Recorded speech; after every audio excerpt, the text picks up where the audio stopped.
Welcome back to Shout Out Electron, the show where science meets culture. I am your host, Kweli Kush, and I want to bring on a guest for today, former officer Daryl Triplett. He was a former officer of the Jonesboro Police Department, and among other things, now he's an actor and a comedian. And unlike me, he does believe in God. So I want to welcome Officer Daryl Triplett. Now let's get straight to it, Officer. I would like to know, from the perspective of a police officer, what would you like for young black men like myself and perhaps the viewers watching the show to know about cops? You know, that's an excellent question. And I love your show, by the way. Thank you. But that's an excellent question.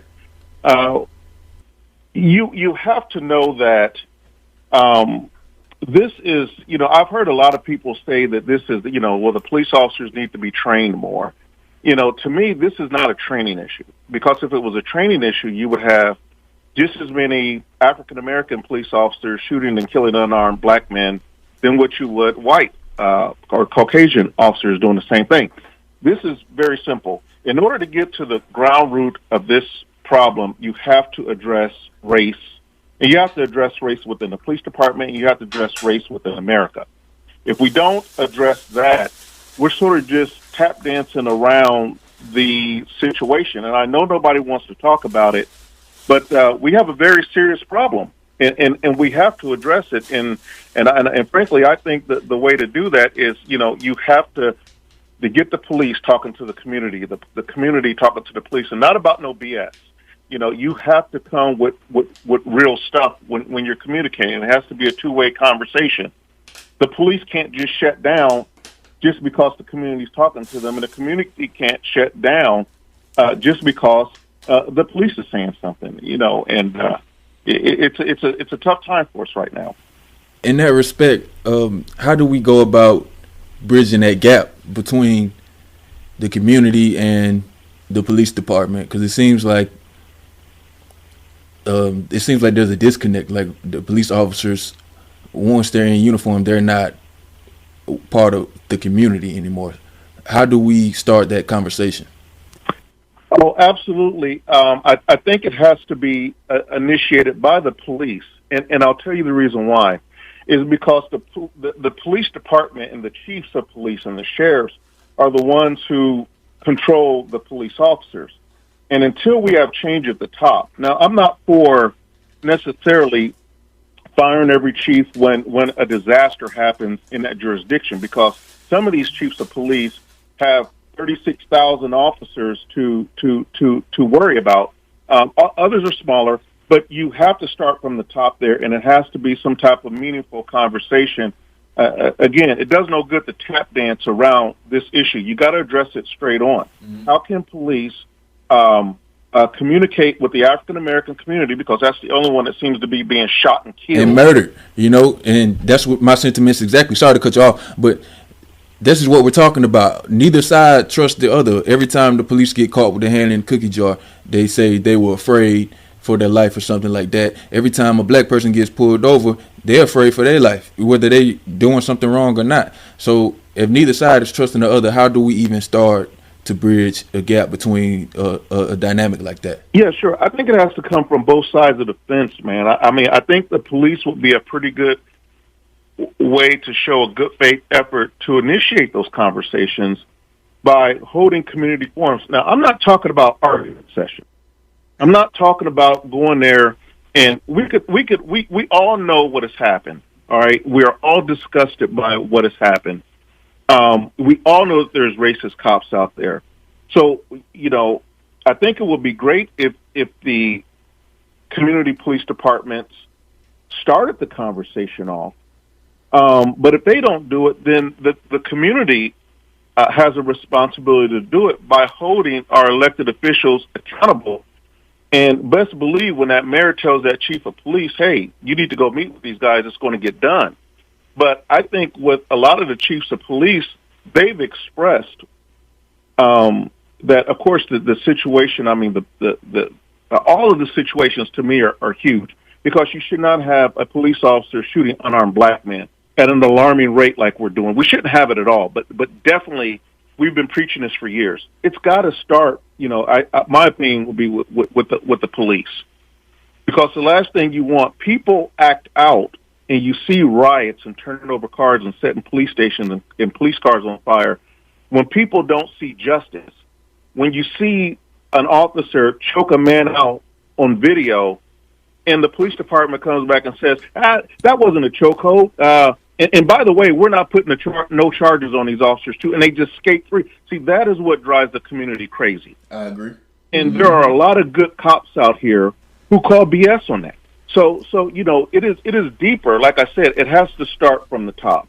And, I've fought that fight for many years being on a police department. I've reported other rogue officers before. I'm not ashamed to say that. And I know everybody says, the thin blue line or whatever. But to me, it's very simple. Right is right and wrong is wrong. The police is not always wrong, by the way, too. Because some of us be tripping, too. All right? So we can't just point every time an officer has to use force on someone that, fire him. Oh, fire him. No. See, again, we have a thing called law and order in our society. And without law enforcement, who would enforce the law and order? Mm-hmm.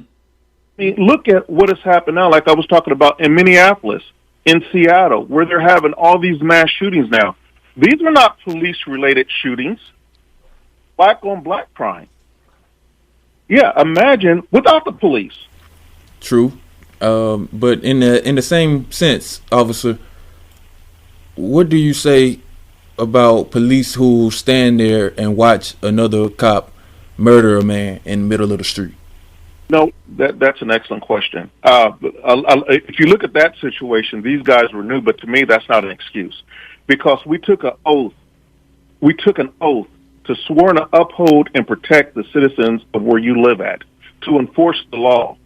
And you don't need a doggone department memo to say that don't allow another officer to choke a man to death. You don't need a department memo or a rule or a law to say that. That's just, to me, that's common sense. You see this man down there choking this man on the ground, and you're standing there with your hands in your pockets. See, again, that's why I say as cops, sometimes we're our own worst enemies, because you don't want to cross that line. You may be a new officer in their case, and you may be scared, but that is your job. That is precisely your job. Your job is not only to apprehend the bad guys, and your job is not only to use force, if necessary, against perpetrators, it's also to protect those perpetrators once you have them in custody, too. So you have to render aid. If, heaven forbid, if there is a shooting and you are forced to use deadly force on someone, you have to provide medical attention immediately to that person once the scene is safe. But again, as the African-American community, all of these videos that you're seeing now, and every single time, and I always suggest, if you see an officer and you think he's doing something wrong, pull out that cell phone. You will never hear Officer Keep It Real, Daryl Triplett, tell anybody to fight the police, because it's a never-ending losing battle. And I don't want to see any more black men dead. Oh, no, man. That's just Lee Peterson, man. He can get up out of here. Nah, I'm joking. That's a joke. But we're going to take this time to go to the phones. We got the Patreon phone line now open. If you want to become a patron, all you have to do is go to patreon.com/Kweli Kush. It only costs $1. Not only will you support the channel, but you will also get early access to content that we post, and you'll also get access to events such as this, where we'll give you the line and the time where you can call in and talk to the host and the guest. So right now we got patron Reverend Miller, and he's got a question for you, Officer Triplett. Go ahead, Reverend Miller. How you doing? I'm good, man. How about yourself? How you doing, Mr. Triplett? Good, brother. Good, Reverend. How are you, sir? I'm doing just fine. Mr. Triplett, I really want to be, I just really want you to be transparent, and I want to be as open and objective, and I've been listening to what you've been saying thus far. And, like I said, those who I represent within my community, we are not anti-cop, we are anti-bad cops. I just want to let you know, put that on the record. Yes, sir. We want officers, or we want police within our communities. But then, it's like, you not only have to protect yourself from criminals within the community, but when you have those who have the badge and gun uniform on, who are committing just as much as worse crime than the person who's committing crimes in our community, it puts us in a very limbo where there is a lack of trust. And I have always said this, is that trust it's been damaged, Mr. Triple, and I'm just saying that in order to be able to restore that trust, is that law enforcement has to be honest about their own within the culture of law enforcement. That needs to be changed. We talking about the culture of law enforcement, how they're being brought up, how they're being trained, how they're being taught, and all of these atrocities that are going around in our community, especially among cops, is unacceptable and inexcusable. So what I'm saying is, when you talk about, okay, and I got a brother-in-law, I got a brother who's also law enforcement. They're not here in Georgia, but also in other parts of the United States. But what I'm saying is that when we talk about good cops, what is the definition of a good cop? That's what I want to know. What is the definition of a good cop? Is a good cop someone, and I understand that there are cops out there who are seeking to try to make a difference within the community, but I really believe that with all of the atrocities that goes on within our country, especially in Minnesota, especially in Atlanta, and we got to keep it real, Mr. Triple. This is something that we all gonna have to sit down and talk about, without always talking at each other and pointing the finger at one another, right, and realizing that this is a problem. This is a systemic problem. Yes. So my question is this: what is the definition of a good cop? Besides, just a few bad apples within the department. Well, if it's just like having a rotten apple. You may have certain parts of the apple that's rotten, but if you got a rotten part in the apple, it affects the whole apple, and I'm not going to eat a rotten apple when I know that the apple is rotten. So what I'm saying is, what is the definition of a good police officer? That's what I need to know. And number two, and that is this: is that let's address the issue of the culture of law enforcement. That's all I want to say, sir. Thank you for your question, Reverend Miller, and also thank you for being a patron. We really appreciate your support. Officer Triplett, what do you have to say in response? So let me address Reverend Miller's first question. Thank you, brother. I echo and agree with a lot of what you're saying also. And I talk straight, Reverend. And you asked me, what is the definition of a good cop? And that's a very hard question. But it's sort of easy to me. A good cop, in my opinion, is the cop that is willing to stand up against other road cops. That is that cop who's willing to, when he sees something wrong, or when you're in the locker room and you hear another cop maybe drop your N-word or something like that, being able to expose that. Because, see, what happens is that type of thinking carries over to the street.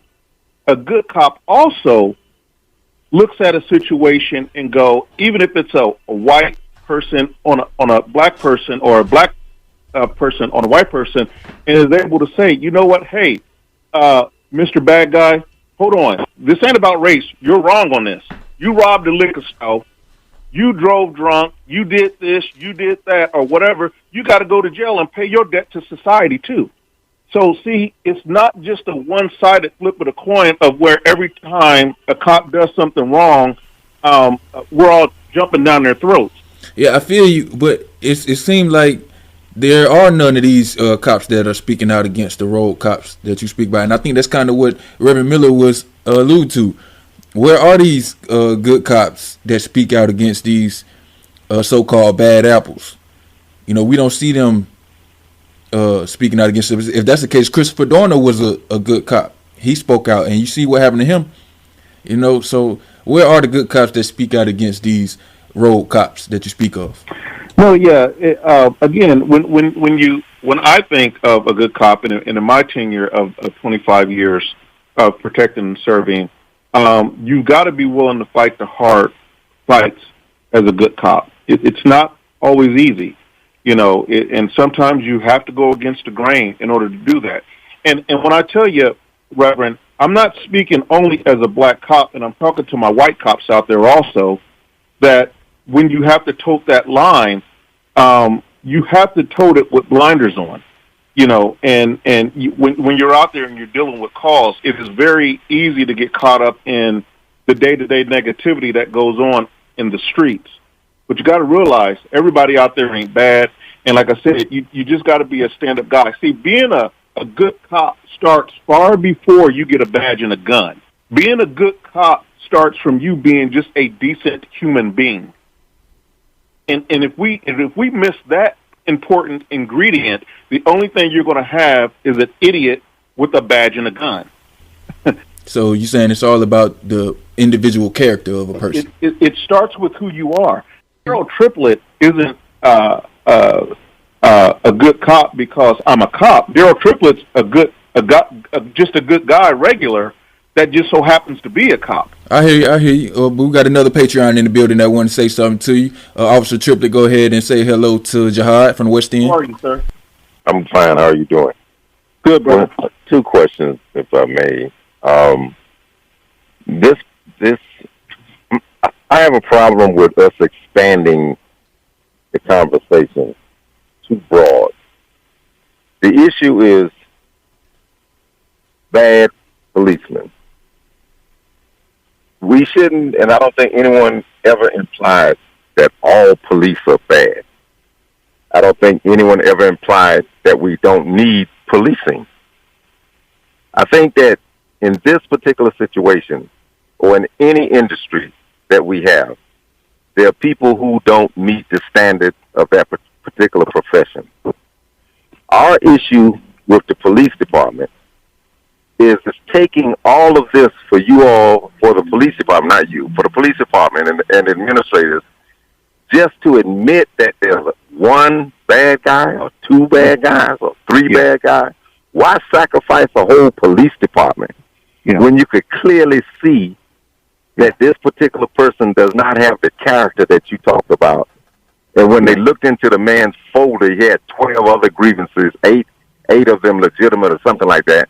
Why go to the extent of sacrifice the whole Atlanta Police Department to save this 1 guy? Mm-hmm. You know, that's an excellent question, Jihad. I've always said, and I've had in my stand-up, and I've had a show called The Officer Keep It Real Show, and one of the things that I've always said is that cops are like anybody else, of course. We do wrong, we do good. But when a cop crosses the line and does something so obvious and so egregious, like what we've seen in Minneapolis, you know, the police department has got to come out and say, yes, that officer is wrong. Yes, that officer is in custody right now. That's our job as the police. Our job as the police is to enforce the law. If we just stuck to doing what we're paid to do, I think we would be all right, honestly, because the community can understand that there's bad people in everything that you do, but you have to be able to police yourself. And you are absolutely right when it goes back to the character of that individual. And another thing I want to address with you really quick is that I have seen people that says, well, you know, we would be better off without the police. Or I've had people tell me, I have a T-shirt that we have, it's called All Cops Ain't Bad. I've had people stop and tell me that, you know what, in my opinion, all cops are bad. I said, in order to say that all cops are bad, would be able to say, like, all people of color steal. And that's not the truth. You know, that is the flat-out lie. Or all people of color don't want law and order or whatever. So you can't just look at one cop and just say that, and I know that's not what you're saying, but for my other listeners out there who may feel that way or echo that, you can't just look at one cop and say that all cops are bad, because that may be very well the cop that now bone rushes that other road cop off of your neck when you're down on the ground.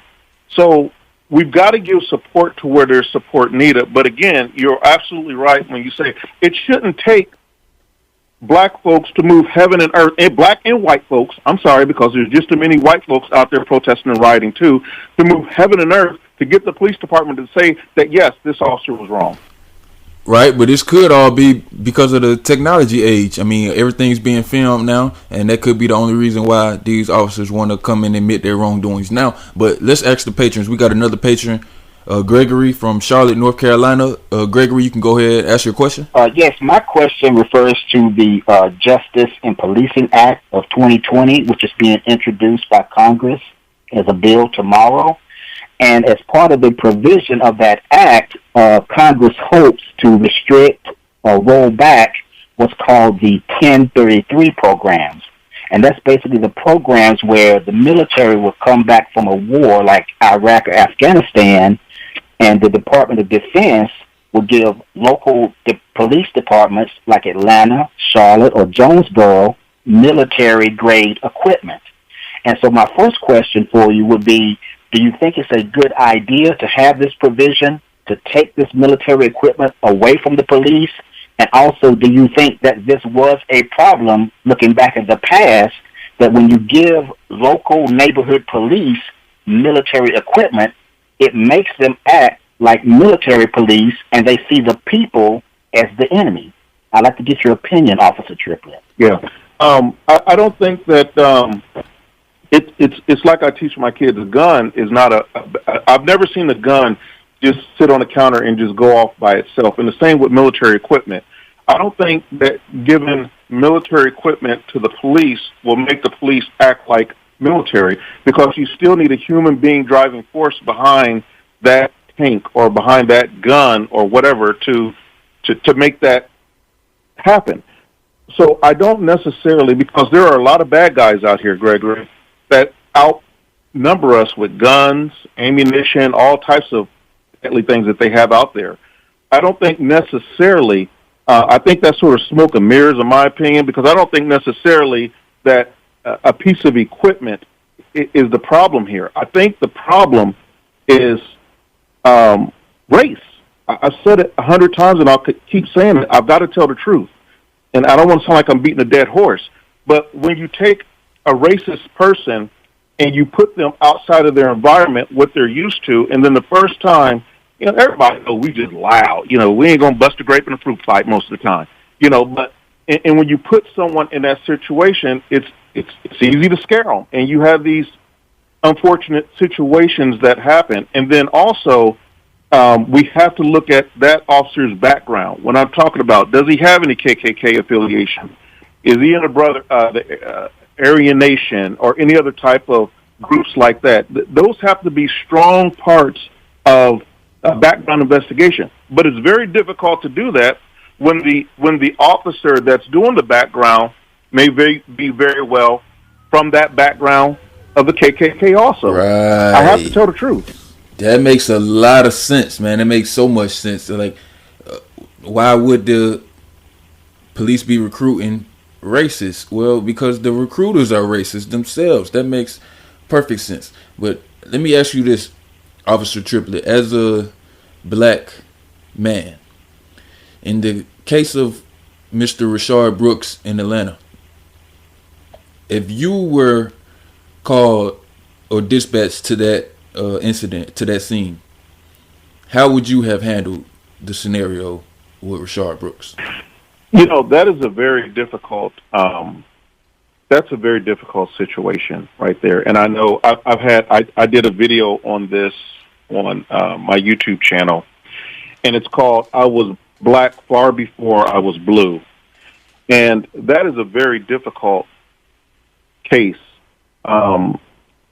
because on one side there's so much political pressure for everyone to, of course, and rightfully so, look at the situations that are happening today, and then to lump that situation into all of those. And to me, I'm just saying, for Daryl Triplett, a.k.a. Officer Keep It Real, and I've got to keep it real, the pressure of one way or the other, or politics.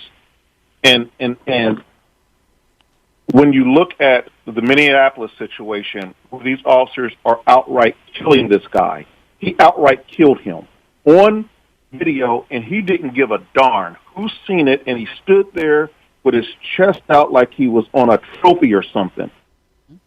And versus the split-second decision that the APD officer had to make when he shot Mr. Brooks, whom my heart goes out to, and I love him dearly. God bless his soul. God rest his soul. Me and my wife have donated to them also. But again, right is right and wrong is wrong. I understand what people are saying that, well, he shot him in the back, some of the things that I've heard. Could have taken him home or whatever. That's not their job to take him home. And it's an officer discretion thing. And I get it that if he was white, they may have taken him home. I've heard all of that. I'm clear on that. But at the end of the day, it's an officer's discretion on this. And as a black man, I've got to be able to say that right is right and wrong is wrong. You should have never been driving drunk, and you definitely should have never been fighting the police. As a black man, I know, and every black man in America knows, what's going to happen if you fight the police, let alone take their tasers and shoot it at their face. Now, I'm not saying that fighting with the police should be a necessary death sentence, because it shouldn't, because we see YouTube videos all the time of other people fighting with the police of other different ethnicities, and they don't never miraculously get shot and killed. Right. But you got to realize, if you are a black man and you're a black man in America, the odds are truly higher that that's going to happen to us. But that's not right. That's not equality and justice for all. But that's where we're at, though. See, that's the reason why I will never tell someone. I've heard some parents say, if the police stop you, you fight those police. You don't let them do that to you because you're a strong black man. See, the only thing that you're doing is you're teaching our youth, number one, to hate the police. That's number one. And maybe some of us should be hated because we've had some screw-ups here, but all cops ain't bad. But number two, what you're teaching this kid is to fight the police, and what's going to happen is another Rashad Brooks. See, I don't want to see, and nobody wants to see another black man dead. I'll never preach that, not in a million years. But as the black community, we also, just like the police department, we have to take responsibility and say, you know what, God, it's a very rough situation, and I wish it would have never happened. But again, you know, as a cop, you've got family that you want to go home to, and you've got things that need to be done too. So you can't get killed out here, you know. So the cop could have gotten killed with that taser, basically. Well, is that even a possibility? It's a definite a possibility, because a taser in the hand of an untrained individual, it could be considered a deadly weapon. And what do you consider a gun in the hands of a trained individual? It could be considered a deadly weapon, absolutely. It's not considered. It is a deadly weapon. I mean, that's what it was. It was a deadly weapon in the hands of a cop, and he shot the man in the back. I mean, come on. Mm-hmm.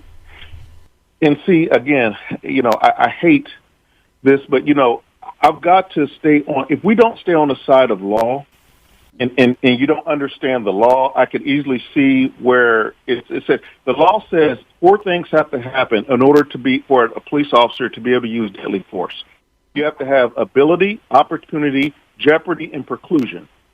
And that officer, whether we like it or not, met all 4 of those standards in the state of Georgia. I don't know about New York law. I don't know about South Carolina law. I know about Georgia law.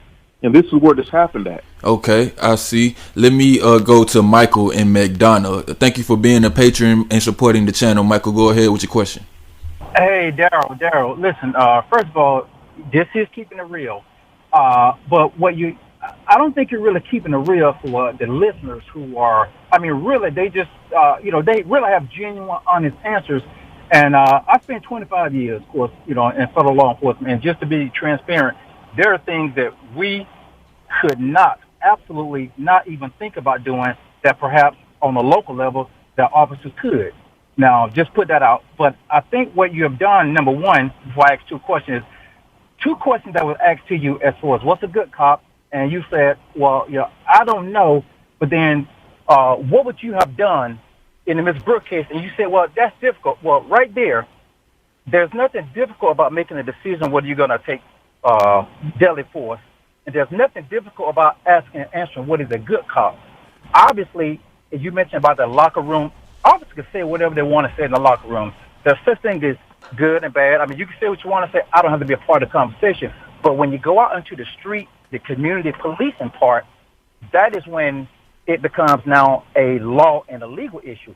Meaning, for example, I was waiting to hear, and she asked, "What would you do in Mr. Brooks' case?" Well, I was waiting to hear some type of, as you're taught, confrontation avoidance, as you're taught, it's a community policing, as you're taught situation awareness, as you're taught what is the climate of the area. We already knew all these things. So to be hyper vigilant, to be, split second reaction, where there's it's a choice. But here's my question I really want to ask you, because you're no longer law enforcement, and I'm no longer law enforcement, but I'll tell it like it is. White officers, and you, whether we all admit it or not, you have the same training as black officers, but the decision making is different. I've tried on one hand, and maybe you could do it. My question to you is, one, have you ever in your 20-some year tenure ever had to step up as a good cop, black cop, and tell someone else who's not of the same ethnicity, hey, no, man, that's wrong? Two, can you count in your 20-some years at least 5 examples whereas a minority officer did the exact same thing as a non-minority officer did? Because I can't. So you got the same training, you got the same laws, you got the same rules, but it seems that one segment do it without second guessing, whereas you, as a minority officer, there are things that what you knew in your head while you was patrolling the street that you could not do that your other officer of white persuasion could do and get away with. And I'll wait here for your response. Sure, Michael. So Michael's still with us, right? Yes. So I want to answer your questions, Michael. You asked if in my 25-year career as a cop, have I ever reported any rogue officers? The answer to that is absolutely positively yes, I have. Yes, I have. And I did it with great pleasure, and I'll tell you why.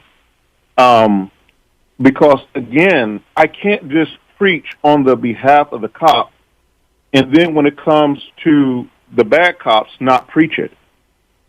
The same thing as I cannot say it one way about someone who did break the law, and then because an unfortunate situation happens, and again, God bless it, not speak on it because of the pressure of the community, or that we're in fear of there may be more riots or something like that. Right is right and wrong is wrong, and you've got to uphold the law. The second question that you asked me was, and correct me if I'm wrong, have I ever experienced in my 25 years, can I recall at least 5 occasions where black cops have done something that a white cop has done and gotten away with it and the black cop didn't? I can give you about 1 million of those. That happens every single day. You know that. You've been in law enforcement. But, I think that when we're dealing with this is why I'm saying, Michael, and you know just as well as I know, if it was a training issue, like everybody keeps saying, then you would have just as many black cops shooting unarmed black men than white cops. If it's a pure training issue, it's not. It's not, because the numbers say it, and that's just the truth. So you're saying Dennis Prager is wrong, and there are racist cops in America? Absolutely. All right, man. So let's go ahead and close this thing on out. I want to thank all of the patrons who called in. And remember, if you want to become a patron, all you have to do is go to patreon.com/Kweli Kush. It only costs $1. And not only will you be supporting the channel, but you will also be able to get access to live shows and participate, such as this one. So I want to give the last word to you, officer. Is there anything that you want the people to know, or just bring this thing to a head, and we'll go ahead and get on out of here? Last word is yours. It's a very sensitive subject to me, as we've been preaching this for years. I mean, these are very recent cases, but the cases of unarmed black men that has been shot by police over the last several years, it has always been.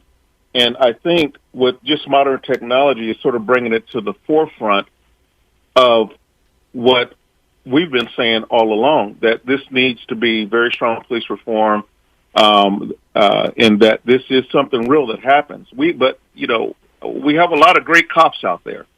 We have a lot of great cops out there who put their lives on the line for us every single day.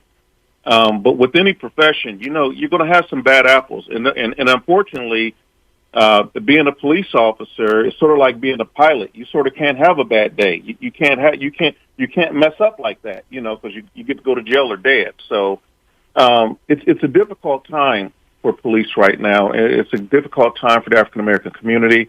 It's a difficult time for everybody because, as you can see, there's several white folks that are just as outraged as African Americans out there protesting and all that other stuff behind this. It's time for a change.